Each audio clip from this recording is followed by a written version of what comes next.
Welcome to the Outfigurers podcast. Plug into fascinating minds and breakthrough ideas that are transforming industries and the world. I am your host, Kyan Krippendorf, founder of Outfigure Networks, a global think tank comprised of corporate strategists, innovators, and entrepreneurs shaping the future of business. If this describes you, join us at outthinker.com. Let's dive into this week's episode.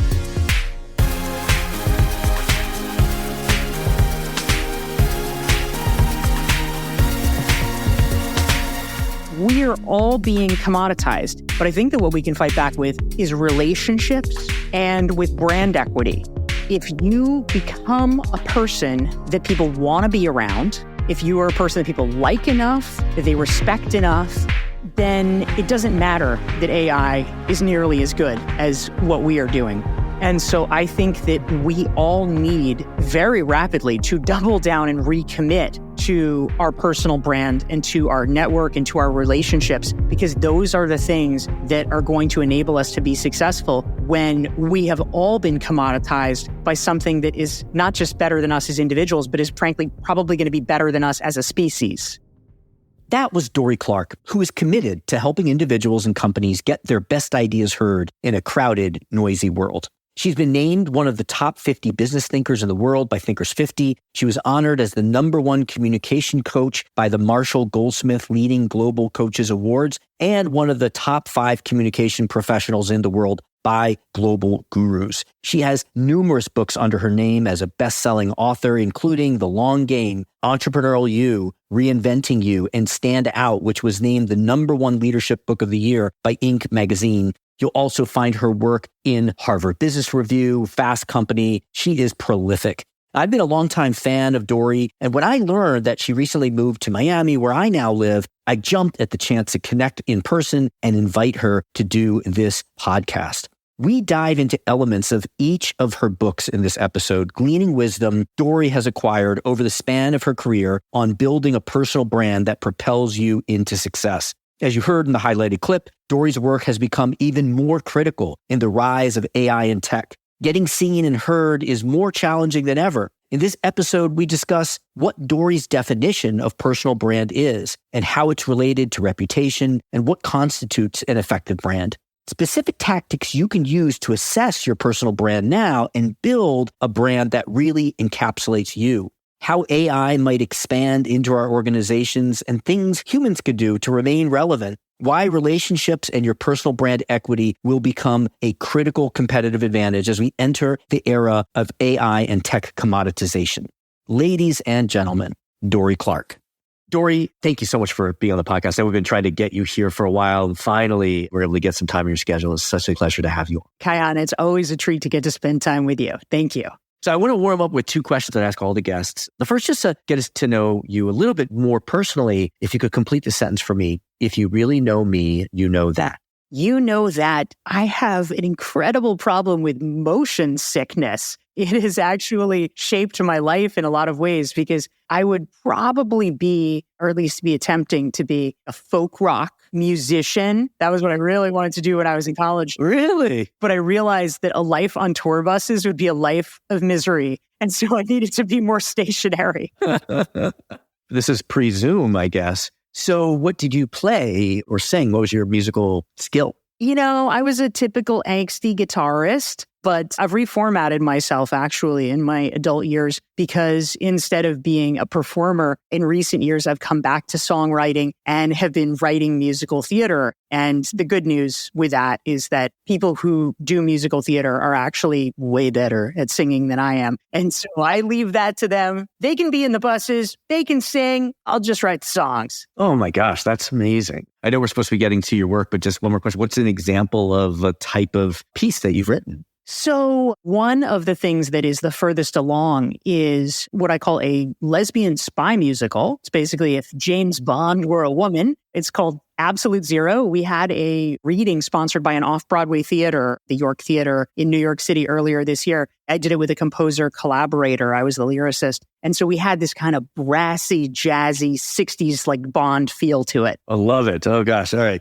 I would ask more, but we have so many important things to get to. Let me ask the second canned question that I ask all the guests. I always get a different answer. What is your definition of strategy? My back of the envelope definition of strategy is basically, what can I do today that will make tomorrow better and easier? What can I do today that would make tomorrow better and easier? I love it. Yes. And I see how that applies certainly to personal strategy, but to business strategy, to social strategy. Excellent. So you are a prolific writer, content creator, researcher, and I think that what would be most valuable would be to apply some of the insights and advice you have for people who are on more entrepreneurial paths to the entrepreneur, the strategist, the innovator inside an established company. And certainly their personal brand is really important. It'll influence the trajectory. So just a loose, open question. If you just talk to me a little bit about what is a personal brand and what are the characteristics of a powerful or effective personal brand? Well, broadly speaking, your personal brand is really nothing more and nothing less than your reputation. I think people get turned around sometimes because the term has gotten so loaded or so overlaid with these nauseating images of influencers on social media. And, rational professionals are like, dear God, I don't want to be like that. But at a really basic level, what we're talking about is just making sure that there's no distance between how you see yourself and how other people see you. You want to make sure that ideally this is not really a Venn diagram. Ideally, this is two circles on top of each other. You would like people to see you the way you feel you are. You would like to make sure that the message is getting across properly. And so personal branding, I like to think, is really an exercise in making sure that happens so that the signals don't get jumbled in the transmission, but instead other people see you and recognize your talents the way you want them to. Mm-hmm. And so, what I learned from your work is that it makes sense. A natural first step is to see what your personal brand currently is and assess that personal brand. How does one do that? Yeah. So my first book actually was called Reinventing You and talked about this question because for most of us at some point, we want to change our brand or, how we're seen. That can be in large or small ways. Obviously, sometimes you change jobs, you change industries. Sometimes it's as simple as getting promoted and now you want people to see you in the new context with a little bit more gravitas to you. So that involves understanding your starting point, right? I mean, at a very basic level, you can't navigate to Europe if you're not sure if you're starting from Antarctica or Canada. Ultimately, the way we can begin to get a pulse, there's more or less in-depth versions of it. For many professionals, if you're high up enough in a company, you can probably get an executive coach given to you. That is fantastic. The 360s that they do are really invaluable in terms of getting insights that you probably couldn't get on your own. But short of that, if you want to take control of the process or you don't have access to that, there's a lot of quick things you can do. I mean, one, at a really basic level, which not a lot of people do, perhaps because they haven't thought of it or that they fear that it is a narcissistic endeavor, is literally just Googling yourself periodically and seeing what comes up. Because guess what? That's what other people are doing. They're typing your name in when they want to learn about you. It's really important to actually get a pulse of all right, what is coming up? And if I were a neutral third party, what is the impression that I would get? What am I seeing here? What are we overweight or underweight in terms of what's being conveyed? That's one piece. Another one that I love is kind of a quick exercise you can do with friends and colleagues. You can ask them in person, you can text them, whatever it is, but I call it the 3-word exercise. And it's basically asking people, real quick, if you had to name 3 words to describe me, what would they be? And it's not that they're probably going to tell you something you've never heard before. That's not the point. But the point is to try to understand something very subtle that without this exercise, we really couldn't do, which is what is it about us that other people think is most prominent, most distinctive? What is it that comes first to mind? And if you ask half a dozen people, you're probably going to see really rapidly that the adjectives are going to cohere around a few different themes. And that's extremely powerful to recognize because that's, to use the marketing term, that's your unique selling proposition. That's what people know you for, and you can really lean into that. Gotcha. Great. So the first step is to do that kind of market assessment of where we are, what the associations are. And then it is about, as I understand, is defining your desired brand. I think this is really important today, with AI coming into the workforce. And I know you wrote something recently on that. I want to touch on that. Growth in gig workers, 30-40% of large companies now, their workforce is external consultants. Career paths now have a diversity of directions to go, right? It's a really different world. I think your personal brand and defining your desired personal brand is really fundamental now. So what are some tips you have? How do you define your personal brand? Well, just like everybody has heard the advice at one time or another, it's like dress for the job that you want. Great advice like 20 years ago. I mean, now literally we're all in hoodies and it's just life post-COVID. But the sort of metaphorical version of dress for the job that you want is try to get yourself thought of the way that someone who has the job that you want is thought of. So, for instance, to the point of many of your listeners, if you want to be rising up to the highest levels, to the C-suite, you want to be a chief strategy officer or any C-suite leader, probably strategy and innovation, let's say, are going to be key components of things that most people will believe are important elements. Someone who has this job needs to be good at those things. And so this becomes really useful where you can essentially, from that 3-word exercise, sort of compare like, okay, here's me today, and then here's me in X number of years when I am ascending to the position that I want.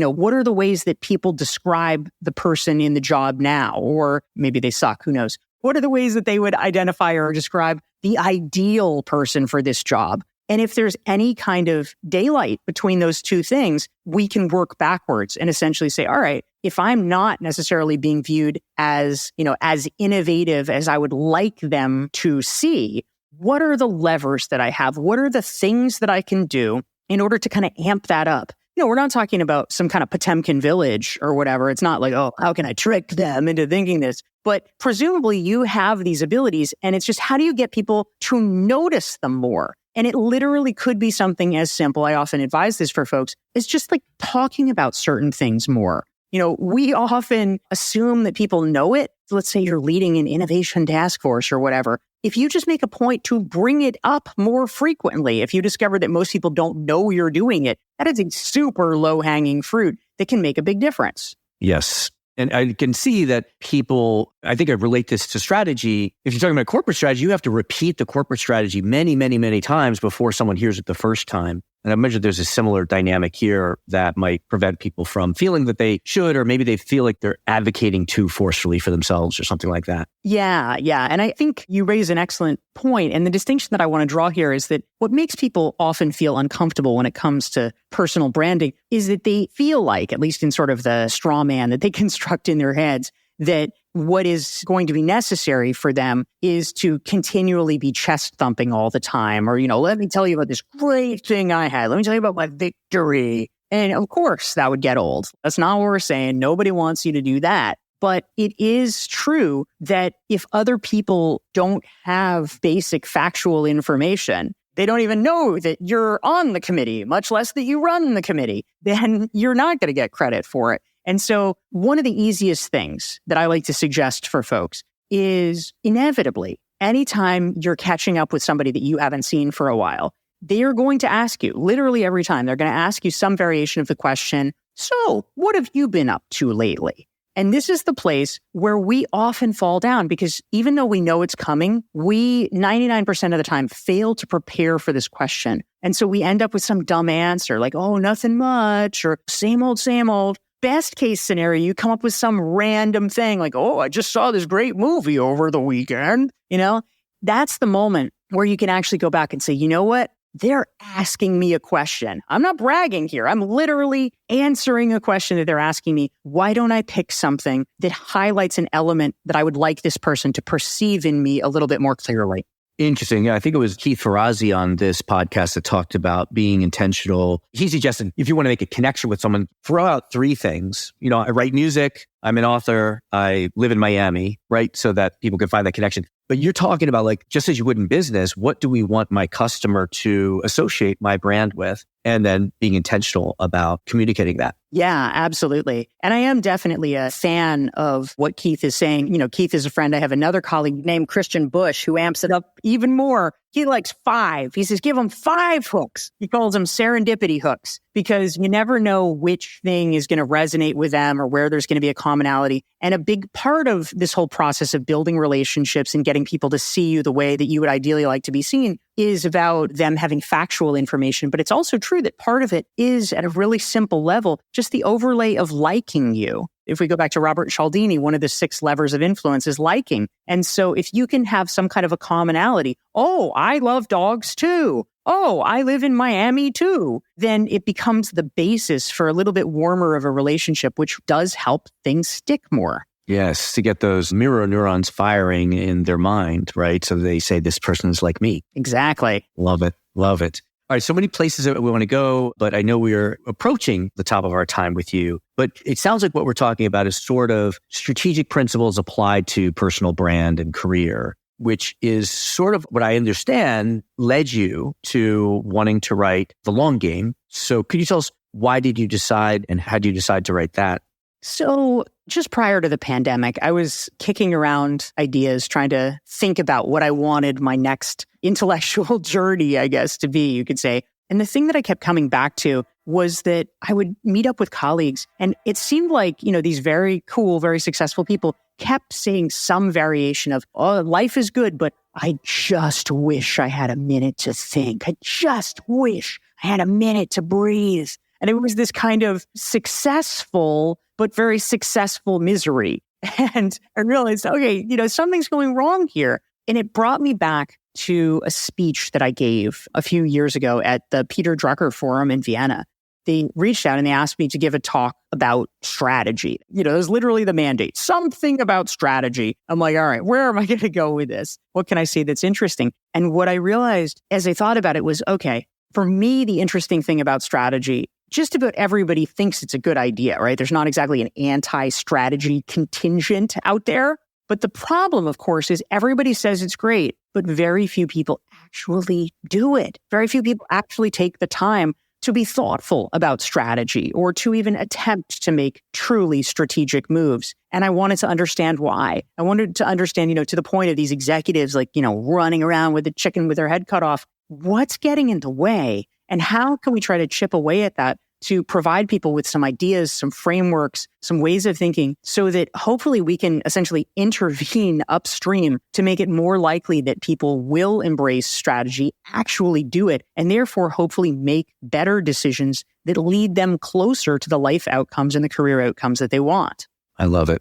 So what we haven't brought into this yet, I think, is some of the changes. I mean, certainly COVID has changed things. Bringing strategy to your career is something that always agree. We don't do it enough. We don't think to do it, and we should do it more. But also the context of our careers is changing. I want to get in a moment a little bit into AI and how you see that shaping the workforce. But more broadly, in what way do you see work changing? What's the future of work in your view? Yeah, the large language model innovations have been incredibly stunning over the past, 6 months as we're recording this. And I have to say, I think that right now we're in this moment where, everybody's buzzing about it, everybody's talking about it. But I actually think that the vast majority of people probably don't understand how profoundly things have changed. The best metaphor that I have is we are like the roadrunner and the ground is gone and we don't quite know it yet. And so we have a lot of momentum and the momentum is keeping us going.